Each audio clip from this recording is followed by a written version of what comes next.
Irán ha pedido nuevamente ante las Naciones Unidas levantar las sanciones occidentales para proteger los derechos de los pacientes discapacitados.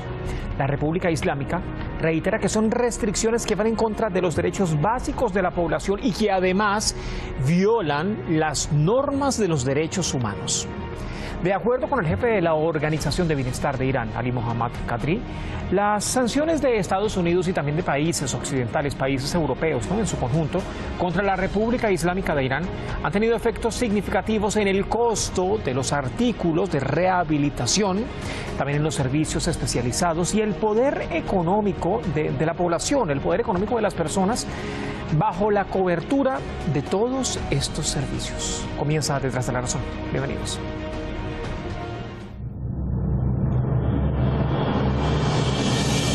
Constantes violaciones de derechos humanos. En ello incurre Estados Unidos al mantener la imposición de medidas coercitivas unilaterales contra Irán y perjudicar la atención a pacientes con algún tipo de discapacidad. Una denuncia que ha hecho el jefe de la Organización Estatal de Bienestar iraní ante el Pleno de la Organización de las Naciones Unidas en medio de la 17ª sesión de la Conferencia de los Estados Partes de la Convención sobre los Derechos de las Personas con Discapacidad. تحریم‌های ظالمانه ایالات متحده آمریکا و بسیاری از کشورهای غربی علیه جمهوری اسلامی ایران بر قیمت تمام شده اقلام توانبخشی، خدمات تخصصی و توان اقتصادی افراد تحت پوشش این خدمات تأثیرات چشمگیری داشته است.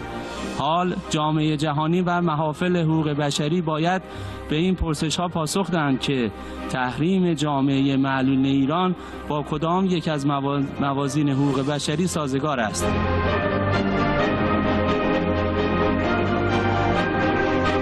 Son 2.181 sanciones impuestas solo por Estados Unidos y 464 por Europa contra Irán. Se convierte en la segunda nación más sancionada, la supera Rusia. El país, sin embargo, ha mantenido esfuerzos y el permanente apoyo a las personas con discapacidad mediante la implementación de leyes, así como la mejora de la inclusión social, la prestación de formación profesional y la garantía de accesibilidad en entornos físicos y digitales.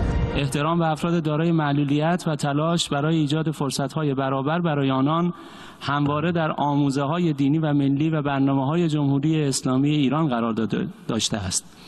تصویب قانون حمایت از حقوق معلولان یکی از مهمترین اقداماتی است که در راستای حمایت از حقوق افراد دارای معلولیت انجام پذیرفته است.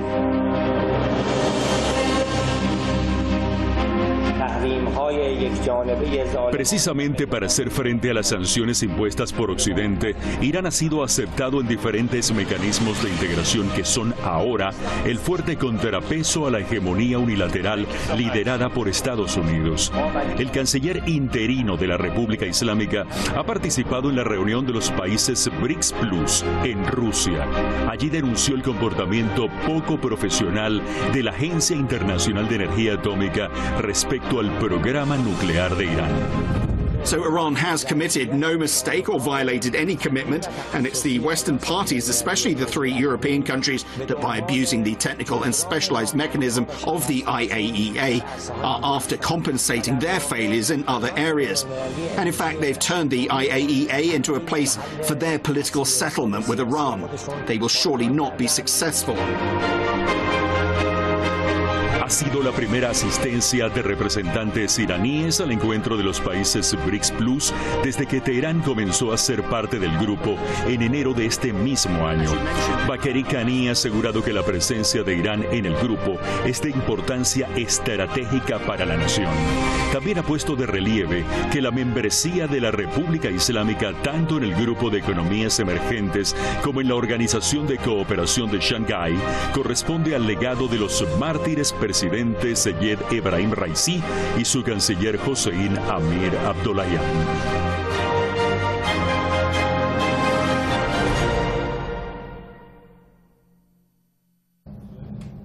Vamos de inmediato con nuestros panelistas. Poco tiempo tenemos en esta edición de Detrás de la Razón para abordar temas tan complejos. Sanciones contra la República Islámica de Irán, nuevos mecanismos, nuevos bloques de integración y desde luego la reunión del G7, que es bastante contraproducente, la que se desarrolla por estos días en Italia. Para el análisis a lo largo de esta jornada nos acompañan, como de costumbre, los especialistas en la materia. Esta noche junto a nosotros, se le ve en pantalla, Carmen Parejo Rendón, está en Sevilla, en España, es periodista, analista internacional, directora de la revista La Comuna.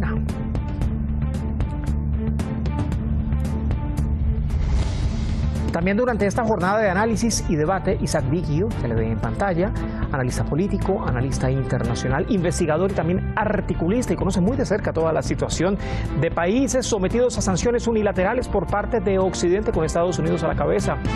Isaac está en Londres, en el Reino Unido. ¿Cómo están, señores? Bienvenidos, qué gusto saludarles. Muy bueno. Muy bien, un saludo. Gracias por acompañarnos. Carmen, quiero comenzar con usted, porque estamos hablando, a ver, primero, para colocar un poco de contexto, esta declaración que hacía el funcionario iraní, el representante iraní, la hacía ante la Organización de las Naciones Unidas, ante esta asamblea que debate anualmente el levantamiento de sanciones, que además generan restricciones para la calidad de vida de los ciudadanos, de las personas, para el desarrollo médico, científico, tecnológico, económico también, de cada nación. Entonces, ¿dónde queda acá esa consigna de defensa de los derechos humanos de países autoproclamados, defensores además, ¿no?, de estos derechos, y que año a año votan por el levantamiento de sanciones, pero que en la práctica, bueno, pues no se refleja, porque ahí sigue Irán con más de 2.000 sanciones en su contra, el segundo país con mayores sanciones en el mundo? Bueno, yo creo que hay que centrarse incluso en el propio concepto, medidas coercitivas unilaterales, sí, es señor. decir, son acciones implementadas para doblegar la voluntad de otros y de una manera unilateral, es decir, sin contar, sin necesidad de contar con el apoyo de ningún organismo internacional pertinente. En ese sentido es, por una parte, sintomático y por otra parte macabro. Es sintomático de un mundo unipolar como el que conocemos, y después macabro porque demuestra ese poder para hacer daño que tiene ese único polo de poder. En relación con todo esto, lo que podemos decir es que el hecho en sí de que escuchemos medidas coercitivas unilaterales sin escandalizarnos es porque nos hemos acostumbrado a una dictadura global, porque esto es una dictadura global, una forma donde quien tiene todo el poder con respecto al resto de las naciones tiene el derecho de doblegar su voluntad, utilizando para ello medidas contra sus propias poblaciones, medidas que van a afectar de forma directa a las poblaciones de las distintas naciones que no se doblegan a su voluntad. Creo que es importante tener en cuenta que estamos enfrentando algo tan terrible, algo tan macabro como una dictadura global impuesta por ese mundo unipolar. Isaac, ¿por qué se ha hecho tan normal, tan común esta normalización de la imposición de sanciones, de medidas coercitivas, que es realmente el término legal? Porque ya nos sorprende, ya año a año se estudian, se barajan todas estas opciones y se aprueban paquetes de medidas coercitivas unilaterales contra naciones, contra estados soberanos, contra personas, por ejemplo, y a la larga terminan obstruyendo el crecimiento del país y el desarrollo, además, de la población, el acceso a la población a ciertas capacidades. Así es, y fíjate, las sanciones no es a los países que tienen bombas atómicas, porque no las hay contra la India, contra Pakistán, contra Israel, menos aún contra Estados Unidos, Francia, Gran Bretaña, no. Las sanciones son básicamente a los países contestatarios de Estados Unidos, ¿no? Venezuela, Cuba, que tiene más de 6 décadas de sanciones, Nicaragua, Irán, Rusia, ¿no? Pero si hay una dictadura totalitaria, amiga de Estados Unidos, como es Arabia Saudita, el único país del mundo que se llama por su familia real, donde es una teocracia total, no hay partidos, no hay sindicatos, la mujer no tiene ningún poder en Arabia Saudita, ahí sí no hay problema. Y si Arabia Saudita bombardea hasta destruir Yemen, tampoco hay problema. Entonces, las sanciones son básicamente mecanismos que usa Estados Unidos como parte de su dictadura sobre el planeta Tierra. Entonces, es bastante... O sea, Estados Unidos solamente escoge a quién sancionar, depende de su diplomacia, y si es una dictadura no importa. Lo importante para Estados Unidos es que ese país es contestatario. Si es contestatario, a sancionarlo, hasta destrozarlo. Hay algo acá que es sumamente simbólico, ¿no? Y es lo que se habla año a año de las sanciones contra Irán, contra Cuba, contra Venezuela, contra Nicaragua, contra otros países, contra Rusia, contra empresas chinas realmente, contra más naciones en el Medio Oriente, contra Irak, por ejemplo, también, contra Yemen o contra los movimientos de resistencia en la región de Asia Occidental. Pero queda ahí, Carmen, solamente en el simbolismo, se habla de ello en la Organización de las Naciones Unidas y ahí queda para el recuerdo, para el anuario. Se traspapela y ahí queda archivado. ¿Qué pasa?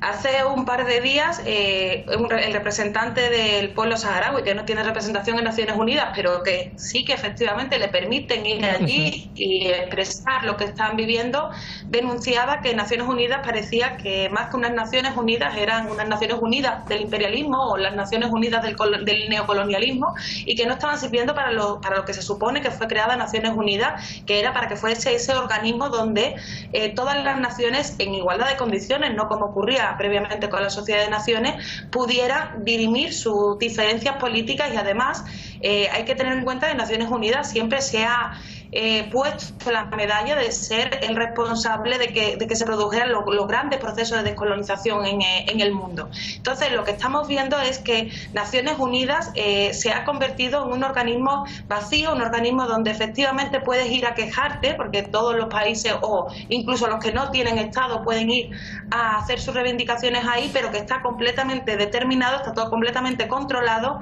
y es una herramienta más de esa, vuelvo a repetir el concepto, de esa dictadura global impuesta por ese mundo unipolar. Es imposible y es inviable que un organismo multilateral pueda cumplir su función si el mundo no se articula de una manera multilateral. Si hay unas relaciones de dependencia económicas, políticas, como las que estamos viendo, si hay estados que si se rebelan contra el poder de otros estados son sancionados, como en este caso, o incluso se perpetran golpes de estado contra ellos, como hemos visto en otros casos. Entonces, desgraciadamente, para que Naciones Unidas pudiese ser un organismo efectivo, también tendrían que cambiar, y ya estamos viendo cómo empieza a cambiar, las formas de relacionarse de los países y entrar en unas estructuras, en unas dinámicas de relaciones internacionales democráticas, donde todos los estados verdaderamente se puedan mirar de tú a tú y no haya esos grados de dependencia. ¿Qué puede pasar, no, Isaac, por ejemplo, con la consolidación de ese nuevo orden mundial, con la consolidación de ese orden multipolar que tanto se anhela, ¿no? Que tanto están buscando países que además comparten entre sí, que tienen en su contra sanciones, ojo, no solamente de Estados Unidos o medidas coercitivas, también por parte de la Unión Europea. Entonces, hablemos de esa hipotética consolidación de ese nuevo orden mundial al que le están apostando países como Rusia, como China, como la República Islámica de Irán, o países que hacen parte del sur global en su conjunto. ¿Qué puede pasar con la Organización de las Naciones Unidas, por ejemplo? Lo que estamos viendo es un nuevo realineamiento internacional, ¿no?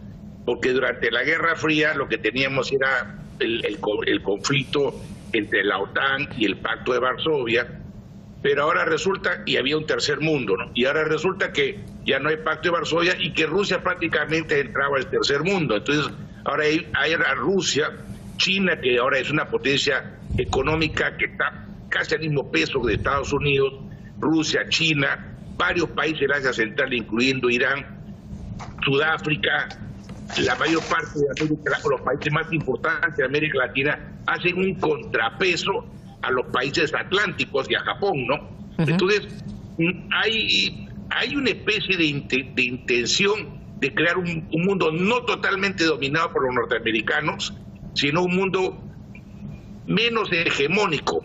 Y yo creo que el hecho de que la OTAN no le esté yendo bien en Ucrania, de que después de más de 8 meses que Israel está destrozando Gaza, una franja chiquitita que la quita parte de Londres, de Lima, de Buenos Aires, de Sao Paulo, y no puedan, el hecho de que no hayan podido imponerse los norteamericanos en Irak, en Siria, en Libia, yo creo que demuestra de que ya no estamos viviendo la hegemonía norteamericana que vivimos después del año 89-91, cuando derrotaron a los soviéticos en la Guerra Fría. O sea, yo creo que hay un nuevo realineamiento internacional y que están surgiendo las potencias antiguas, históricas, como eran la India, como eran China, países milenarios, empiezan a tener su propia perspectiva en el plano internacional y eso está golpeando la hegemonía norteamericana y europea, ¿no? Los intentos de aislar, Carmen, a ese nuevo orden mundial, a esas economías emergentes, a ese sur global, a esos países que se han unido para accionar precisamente contra las medidas coercitivas, ¿ha sido contraproducente para Occidente? Sí, en efecto lo que hemos visto es que están acelerando el proceso.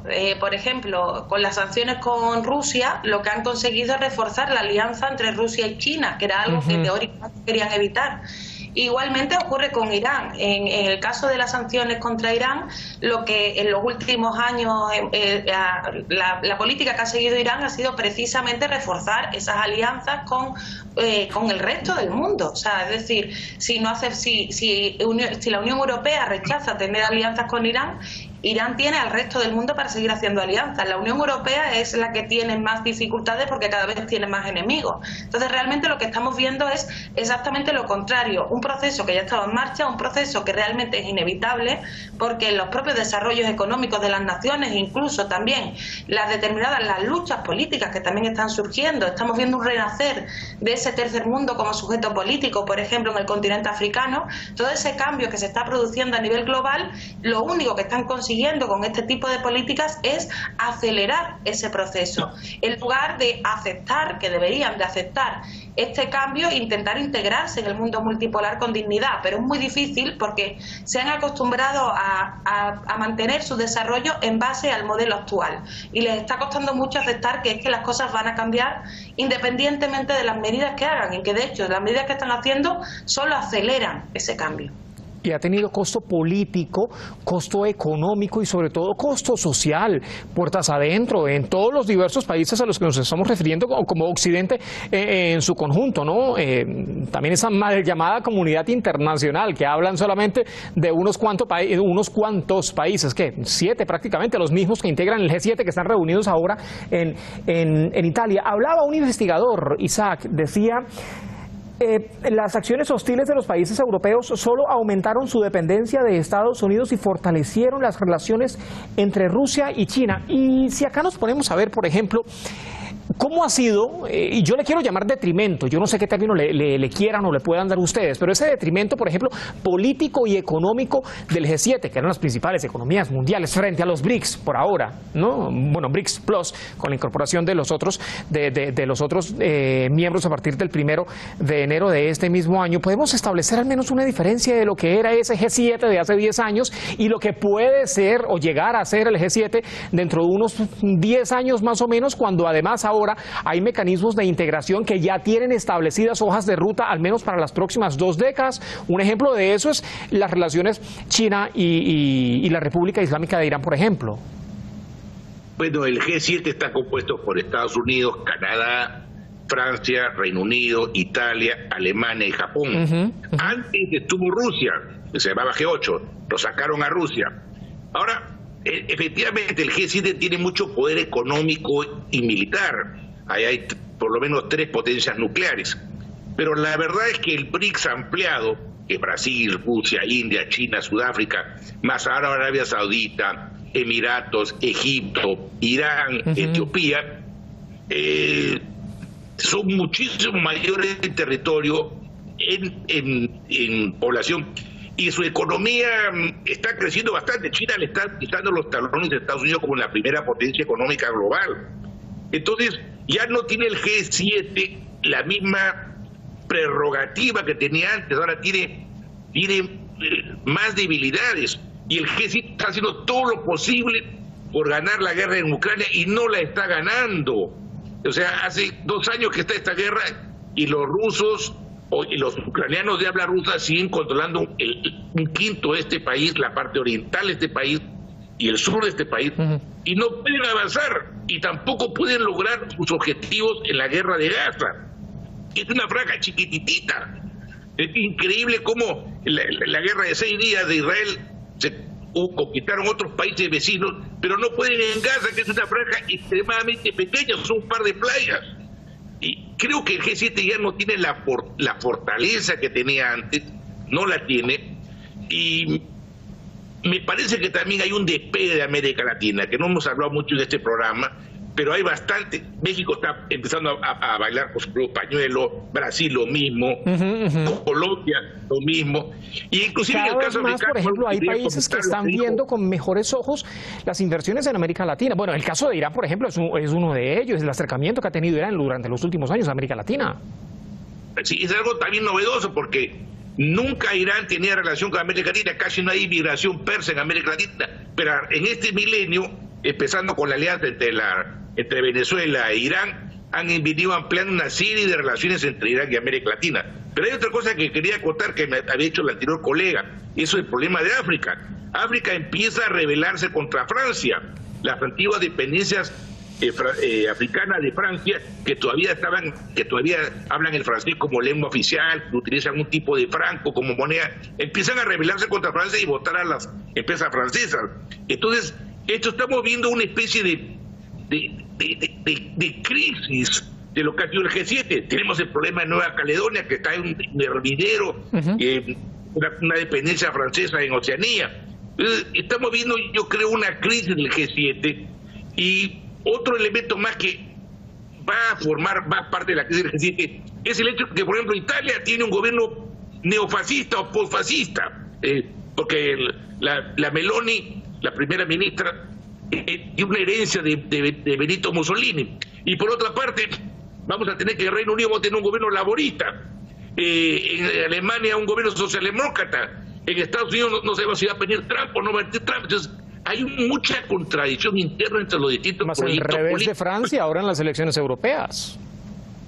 Y claro, en Francia hemos visto, por ejemplo, el lepenismo que sacó el 31%, y ahora hay elecciones anticipadas para el último domingo de este mes y el primer domingo de julio.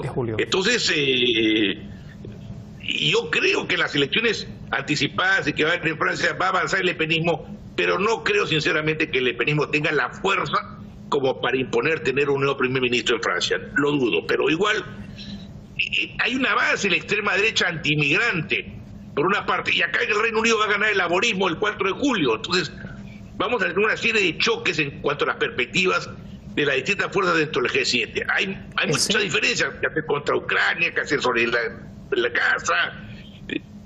Hay muchas contradicciones en el G7. Y yo diría que el G7 está en algunas cosas, no en todas, menos homogéneo que los BRICS. Y menos homogéneo incluso que la propia Organización de las Naciones Unidas o que el propio Consejo de Seguridad de la Organización de las Naciones Unidas, no, y solamente por sacarlo a colación. Carmen, me queda un solo minuto. ¿Qué lecciones dejan estos mecanismos de integración, sobre todo cuando se forman para hacer frente a las sanciones y ahora están ganando muchísimo más terreno frente a los sancionadores?